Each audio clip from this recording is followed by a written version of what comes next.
اب کل اگر چائنا سپر پاور بن جاتا ہے اور پاکستان کے ساتھ بہترین الائنس ہے اور ایک ملک جو ہے وہ بالکل آئسولیٹ ہو جائے گا، وہ ہے بھارت انشاءاللہ. ان کا مسئلہ یہ ہے. اور بھارت وہ ملک ہے جس نے پاکستان بننے سے لے کر اب تک پاکستان کو ریکگنائز نہیں کیا. آپ بھول گئے ہوں گے کہ افغانستان وہ ملک ہے، ہمارے بھائی ہیں افغانی، ہم نے دل سے نہیں، ہم نے پورا سے سینہ چوڑا کر کے ہم نے ان کو گلے لگا کے ان کے لوگوں کو اپنے پاس ڈیکیڈز بٹھایا، یہاں پہ سالوں کے سال بٹھایا، پناہ دی ان کو، باورٹ رہے ہمارے کو. لیکن افغانستان وہ ملک رہا جس نے پاکستان بننے کی مخالفت کی، جس نے کہا کہ یہ ایک ناجائز ریاست ہے. افغانستان وہ ملک تھا. اس کے باوجود، اتنی نفرتوں کے باوجود، ہم ہمیشہ ان کے ساتھ کھڑے رہے.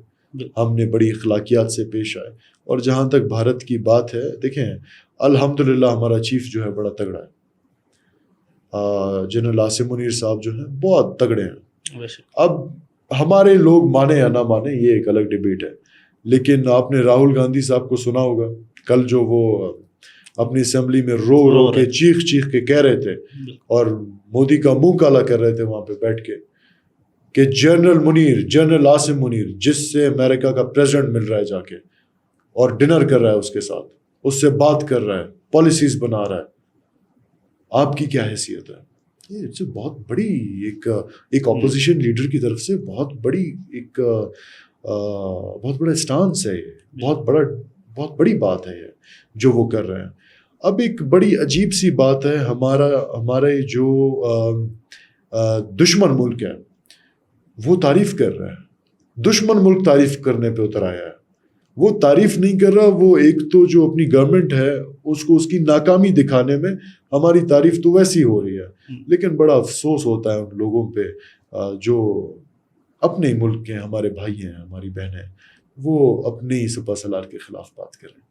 یہ ادھر ایک افسوس ہوتا ہے. بالکل ایسا ہی ہے. اچھا سر، یہ بتائیں کہ جب بھی یہ تنظیمیں، کالعدم تنظیمیں جو ہے حملہ کرتی ہیں، کبھی بچوں کو نشانہ بناتی ہیں، کبھی مسافروں کو نشانہ بناتی ہیں، نائیوں دھوبیوں کو بھی یہ لوگ نشانہ بناتے ہیں، پولیو ورکر کو نشانہ بناتے ہیں، اور ہم نے یہ دیکھا کہ یہ بعد میں جب ان کے لوگ مارے جاتے ہیں تو یہ انسانی حقوق کی جو تنظیمیں ہیں ان کو مینشن کر کے کہتے ہیں کہ آئیں آپ ہماری آواز بنیں یا اس پہ کردار ادا کریں. تو جب یہ لوگ خود یہ ساری دہشت گردی پھیلا رہے ہوتے ہیں اور بعد میں ان کی ویڈیوز تک وائرل کر رہے ہوتے ہیں کہ یہ دیکھیں یہ ہم نے کارنامہ سر انجام دیا ہے، تو انسانی حقوق کی جو تنظیمیں ہیں تب کہاں مر جاتی ہیں؟ اس پہ ذرا کھل کے بات کریں. دیکھیں انسانی حقوق کی جو تنظیمیں ہیں، وہ ایک صاحب ہمارے ایک پرانے فارن منسٹر تھے، شاہ محمود قریشی صاحب، انہوں نے ایک میڈیا چینل میں کہا کہ جی ڈیپ پاکٹس بڑا مشہور بھی ہوا. ہاں بڑا مشہور ہوا.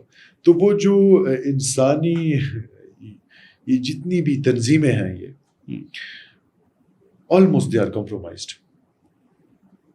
ان کے پیچھے کون ہے؟ ان کے پیچھے کس کی فنڈنگ ہے؟ یہ ایسا تو نہیں ہے کہ جی صرف BLA یا BLF کے پیچھے فنڈنگ ہے. یہ جتنی بھی آرگنائزیشن ہیں جو انسانیت کے نام پہ بنی ہیں، جو آپ کے ہیومن رائٹس کے نام پہ بنی ہیں، یہ بنائی گئی ہیں. ہر آرگنائزیشن کے پیچھے بہت بڑے بڑے ہاتھ ہیں. اور وہ آرگنائزیشنز کیسے چاہیں گی کہ جی یہ ملک جو ہے دنیا کا نقشہ ایک دفعہ پھر سے بدل لے؟ قتل نہیں چاہیں گی، سوال ہی پیدا نہیں ہوتا. دیکھیں پاکستان کو وہ کس طرح سے کمزور کرنا چاہتے ہیں. ایک ہو گیا ملیٹنسی، دہشت گردی، فتنۃ الہندوستان، فتنۃ الخارج. دوسرا ان کا سوشلسٹ گروپ ہے جس میں سوشل ایکٹیوسٹ، جن میں BYC ہے، ماما قدیر، یہ جتنے کارٹون ہیں، ماما قدیر کو میں کارٹون کہہ رہا ہوں، باقی وہ ساری میری بہنیں ہیں، اللہ ان کو ہدایت دے، سیدھے راستے پہ لائے، ہماری بہنیں. لیکن ماما قدیر کو میں اس لیے کارٹون کہہ رہا ہوں کہ اب دیکھیں ریاست اور کیا کرے. وہ بندہ یہاں سے انڈیا گیا، جنوا گیا، ہیٹ سپیچ کی، آزادی کی باتیں کی، واپس آ کے پاکستان میں اپنے گھر پہ ہی بیٹھا. یہ نہیں کہ ریاست گئی، اس کے گھر میں گھس کے اس کو پکڑ کے اس کو مسلم پسند کیا. کرنا چاہیے تھا تو اس کو کرنا چاہیے تھا. اور ریاست کیا کرے اور کیا ریاست نرمی دکھائے، اس لیے میں اسے کارٹون کہتا ہوں. باقی جہاں تک بات ہے، ایک تو میں نے بتایا کہ جی ایک آپ کا ہو گیا سوشل ایکٹیوسٹ گروپ، ان کا ایک ملیٹنٹ گروپ ہو گیا. پھر ایک ان کی یہ تنظیمیں ہیں جن کا آپ نے ذکر کیا، وہ انٹرنیشنلی ہیں، باقاعدہ ان کی بھی فنڈنگ ہوتی ہے، وہ بھی بڑا ان کو سپورٹ کرتا ہے۔ اب یہ جتنی بھی تنظیمیں ہیں، آپ نے ایک چیز نوٹس کی ہوگی، ہمارے فوجی مارے جاتے ہیں، ہمارے بلوچ مارے جاتے ہیں، باقی جو فتنۃ الہندوستان مارتی ہے بلوچوں کو، اگر سب سے زیادہ کسی نے بلوچ مارے وہ فتنۃ الہندوستان نے مارے۔ مارنگ کے والد صاحب نے اپنی ڈائری میں لکھا، اگر میں مارا گیا مجھے کوئی ایک شکایت نہیں ہے، کیونکہ میں نے 100 سے زیادہ پنجابی مارے۔ تو اس چیز کو کیوں یہ انٹرنیشنل ہیومن رائٹس کی جتنی آرگنائزیشنز ہیں وہ اس چیز کے پیچھے نہیں پڑتی؟ کیوں نہیں پڑتی؟ مہرنگ یہاں سے، ہماری بہن ہے، اللہ ہدایت دے اس کو، ہم کیا کر سکتے ہیں، یہاں سے جاتی ہیں جی، ایک کوئی انٹرنیشنل کانفرنس ہے وہاں پہ جاتی ہیں، تو وہاں پہ ایک صحافی ان سے سوال کرتا ہے، آئی تھنک مجھے وہ ملک کا نام یاد نہیں آ رہا کون سا، خیر جو بھی تھا، تو وہاں پہ ایک صحافی سوال کرتا ہے میڈم سے کہ ٹھیک ہے آپ کہہ رہی ہیں مسنگ پرسن، اوکے فائن، لیکن وہ لوگ جو کچھ دن پہلے سنیپ چیکنگ میں مارے گئے بلوچستان کے اندر، اس کے اوپر آپ کا کیا اسٹانس ہے؟ وہ محترمہ نے اس پہ بات ہی نہیں کی، کوئی اور بات شروع کر دی۔ دیکھیں ان سے جب آپ بات کریں گے وہ کہیں گے جی ہم پاکستانی ہیں، ہم پاکستان کا کانسٹیٹیوشن مانتے ہیں، لیکن ایک چیز میں وہ تھوڑا سا ادھر سے ادھر ہو جاتے ہیں کہ جی جتنی بھی دہشت گردیاں ہوتی ہیں ہم ان کی مذمت کرتے ہیں۔ کیا دہشت گردیاں ہوتی ہیں؟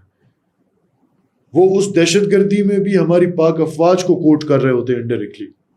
ان کو بولے نا آپ BLA کا نام لیں، BLF کا نام لیں، کبھی بھی نہیں لیں گے، مر جائیں گے نہیں لیں گے۔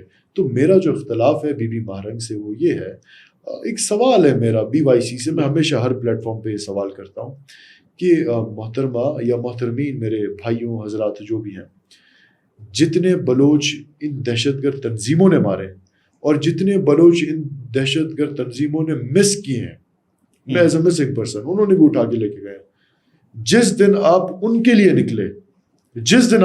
نکلے، یہ میرا وعدہ ہے میں بھی آپ کے ساتھ کھڑا رہوں گا، اور یہ میرا وعدہ ہے کہ میں جہاں جس فوجی حضرت کو میں جانتا ہوں، چاہے سپاہی ہے، چاہے دوست یار ہیں کافی، یا کوئی پولیس والا ہے، یا کوئی لیویز والا ہے، یا کوئی علاقے والا ہے، یا کوئی پیراملٹری میں ہے، ان کو بھی پکڑ کے میں اپنے ساتھ لے آؤں گا جی، آپ کے ساتھ مارچ کریں گے، لیکن آپ ان کے لیے بھی تو آواز اٹھائیں، یہ دوہرا معیار نہ کریں۔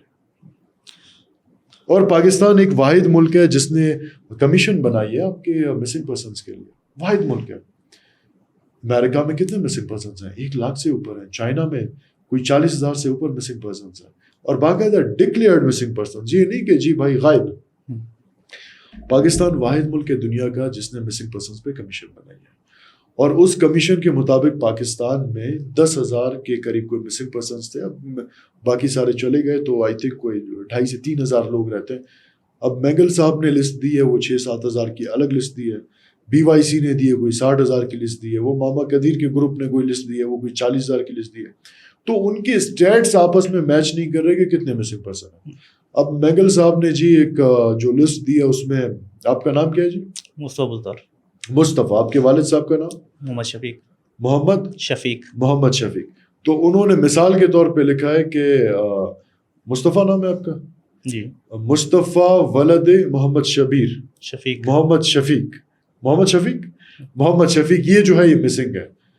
اور بھائی کوئی شناختی کارڈ نمبر، کوئی علاقہ، کوئی قبیلہ، کوئی کہاں سے اٹھایا گیا ہے، کوئی اس طرح کے اتنے نام مینشن، بوگس نام وہاں پہ مینشن ہے کہ جی بس ریاست کو بدنام کرنا ہے اور کیا کرنا ہے۔ دیکھیں ہماری اگر کل ہمیں کچھ ہو جاتا ہے یا آپ کو کچھ ہو، اللہ آپ کو لمبی عمر دے، کیا آپ کو برداشت ہوگا کہ آپ کے گھر کی خواتینیں روڈوں پہ نکلیں اور ان کو جوائن کریں؟ ان کو نہ بھی کریں جوائن، ویسی روڈوں پہ نکلیں یا کسی دھرنے کا جا کے حصہ بنیں؟ بینگ اے مسلم، کیا شریعت آپ کو اس چیز کی اجازت دیتی ہے؟ بالکل نہیں۔ کیا بلوچیت، سو کالڈ جو ہم کہتے ہیں بلوچیت، کیا بلوچیت اس چیز کی اجازت دیتی ہے؟ ہماری کسٹمز اس چیز کی اجازت نہیں دیتے ہیں۔